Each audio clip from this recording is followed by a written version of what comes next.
Good morning, students. Myself, I, Banu Prasad, working as an assistant professor in Vigyan Nirula Institute of Technology and Science for Women. In today's lecture, we will discuss about the transistor of BJT. And the full form of BJT is bipolar junction transistor.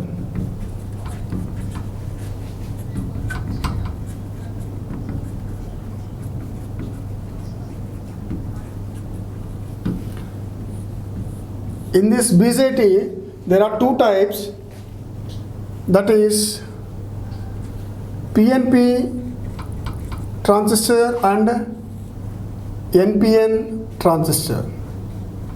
See, in this PNP transistor means we are sandwiching the N-type semiconductor in between the two P-type semiconductors, and NPN transistor means we are sandwiching the P-type semiconductor in between two N-type semiconductors.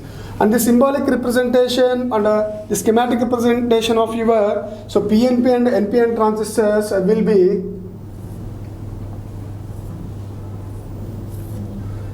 like this. This is P-type semiconductor, and this is N-type semiconductor, and this is P-type semiconductor. And for NPN,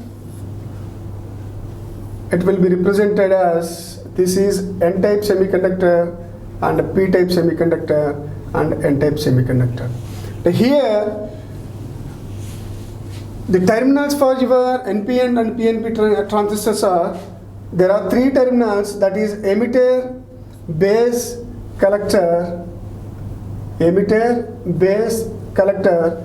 Generally, the transistor is a three-terminal device, and the symbolic representation of this PNP and NPN transistor will be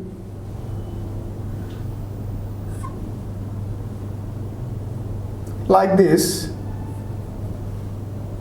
This is base, this is collector, and this is emitter. And here for this NPN transistor is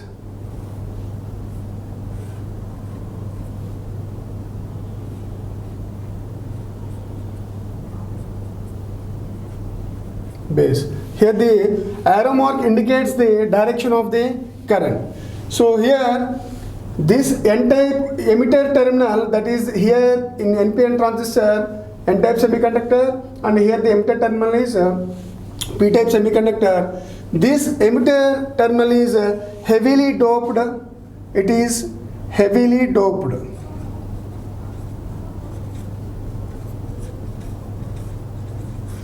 And the B terminal is, and here it is in NPN transistor, here the base terminal is P-type semiconductor, and PNP type transistor, here the base terminal is N-type semiconductor.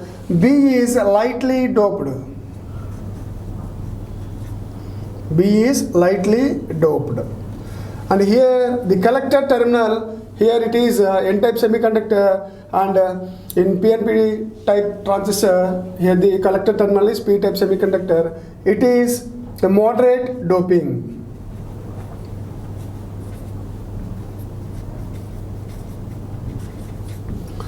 And coming to the biasing configurations, there are three types of biasing configurations are there. So that is common base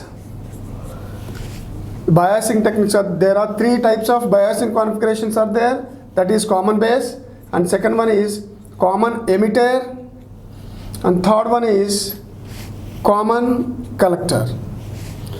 And now we will see how this common base configuration, and what is the working principle of your transistor in common base configuration, and what is the characteristics of your transistor in this common base configuration. See, this is the common base configuration. Here, so I will take the NPN transistor.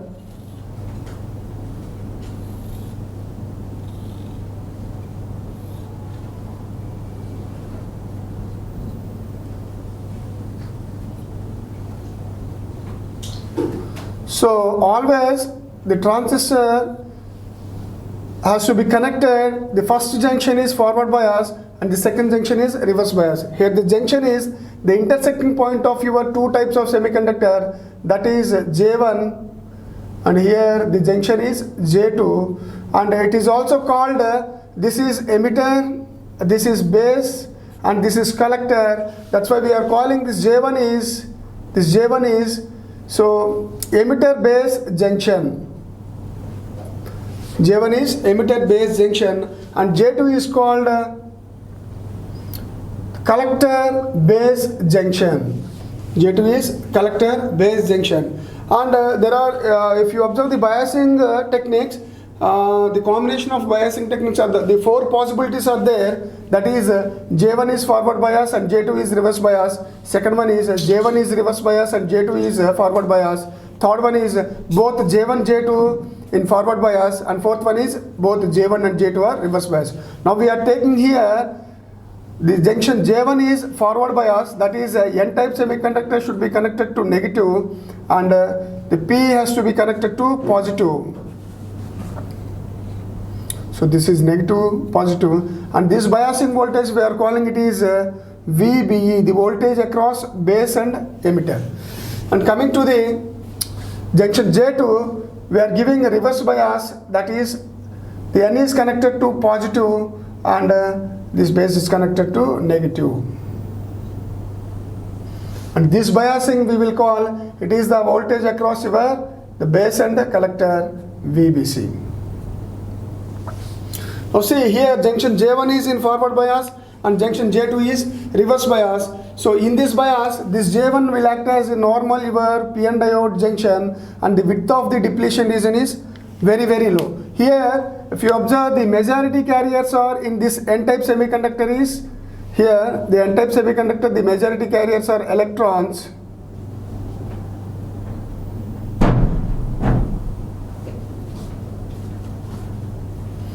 And here the majority carriers in P-type semiconductor is holes.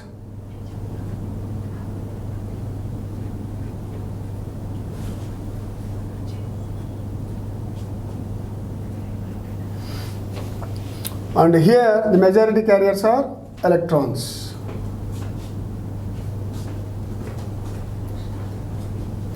Now see, as well as the minority carriers in your N-type semiconductor is holes. So these are all the minority carriers. And similarly here in P-type semiconductor, the minority carriers are electrons. And here in N-type semiconductor, the minority carriers are holes. Now remember one point, that is the number of carriers which are present in your N-type semiconductor is more than the P-type semiconductor, because the doping of your N-type semiconductor is high than compared with the doping of your base terminal, that is P-type semiconductor. It means that the number of carriers which are present in your N-type semiconductor is high and the number of carriers which are present in P-type semiconductor is less. Now whenever we apply this bias voltage to your junction J1, due to this forward bias, the width of the depletion region will be minimized. The width of the depletion region will be minimized, and these electrons are repelled. These electrons are forcefully repelled towards the base. That is, these electrons will penetrate in your base terminal. So these electrons will move into your base region, and suppose for example here 100 electrons are there, and among these 100 electrons, all the electrons are repelled, all the electrons are penetrated into your P-type semiconductor, and there is a holes are there. These electrons, some of the electrons, that is 5% of the electrons will do the recombination with these holes, and they will comes out from your base terminal. This is IB, we are calling it is IB, and remaining 95% of the remaining 95 carriers has to be appear at your collector junction. But here see the junction J2 is reversely biased, and the width of the J2 is very high. The width of the J2 is very high. Even though these remaining 95% of the electrons will be entered into in your collector region due to the impact of this positive charge. due to the impact of this positive charge. Whenever the base voltage, whenever the voltage across your base and collector increases, this positive charge will attract these electrons towards it, and these electrons will will move to your positive charge. Similarly, due to this force, here the electrons which are entered in your base terminal, so from this emitter region, and these electrons are also cross this barrier, and they will reach out this positive charge. With these electrons, there is a minority carriers of electrons are there in your base region. These minority carriers electrons are also reaches this collector region, and they will move towards your this positive charge. So due to this electrons are moving in this direction, so the current direction is in this way. That is called IC. So that is called IC. This is the working principle of your common base configuration. So if you see the characteristics of your common base configuration for the at junction J1 and J2, so we will call it as the input and output characteristics. So, at junction J1, the characteristics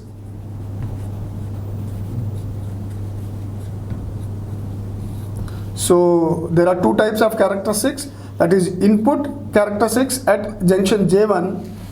So here the characteristics will be, we are taking the input and output is, here the VB is the input, and emitter current, this is the direction of the emitter current, this is the direction of the base current. So this is IE, and it is a simply forward bias.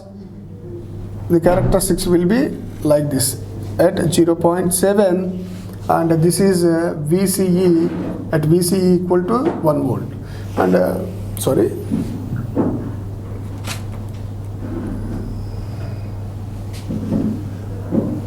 it is called not VCE, VBC.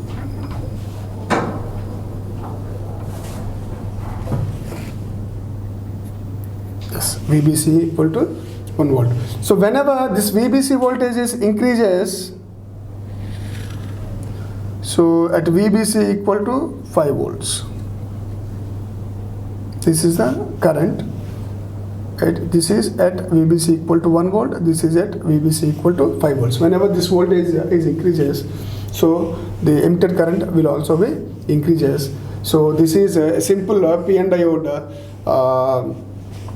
characteristics of your PN diode at junction J1. And coming to the J2, that means at output characteristics, if we observe for this common base, that is at junction J2.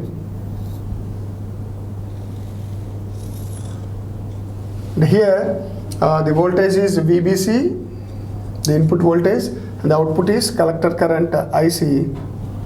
So remember, this IC and IE both are in milliamperes,